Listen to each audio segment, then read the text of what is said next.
Movie theater shooter Curtis Reeves is serving house arrest at his Brooksville home. On Friday, an appellate court sent the 71-year-old home on $150,000 bond after he spent nearly 6 months behind bars. You'll remember, Reeves is accused of shooting Chad Olson inside the Cobb movie theater back in January in a dispute over texting.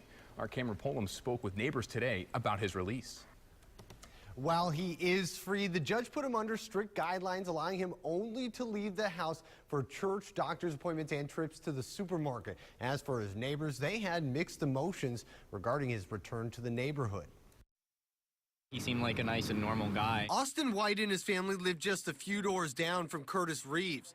The retired Tampa police captain will remain under house arrest at his Brooksville home until his trial. The charges against Reeves stunned the nation and also some of his neighbors. But then that happened, and, then we had a different opinion. Just 24 hours ago, an appellate court overturned a previous ruling, allowing Reeves to be free on $150,000 bond. His attorneys called his release a victory for justice. I don't think that that's really a victory for justice. I think that that's somewhat more of just, delaying the inevitable. I think that he's going to get what he deserves for, killing someone's father and husband. Attorneys for Olson's widow, Nicole, echoed that sentiment. She wanted this guy to be behind bars for the rest of her life, rightfully so.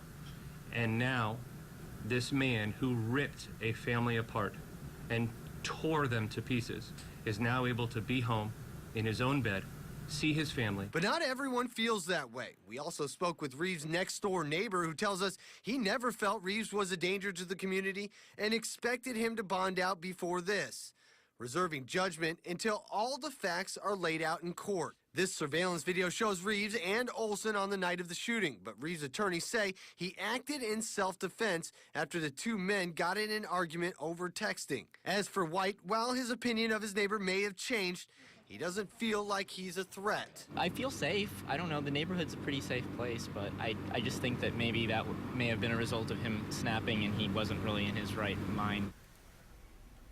Reeves has also been ordered to turn over all his firearms and wear an ankle monitor for the duration of his release. His next hearing is in September, where he faces second-degree murder charges. As for Chad Olson's widow, Nicole, she's seen a lot of community support over the last few months.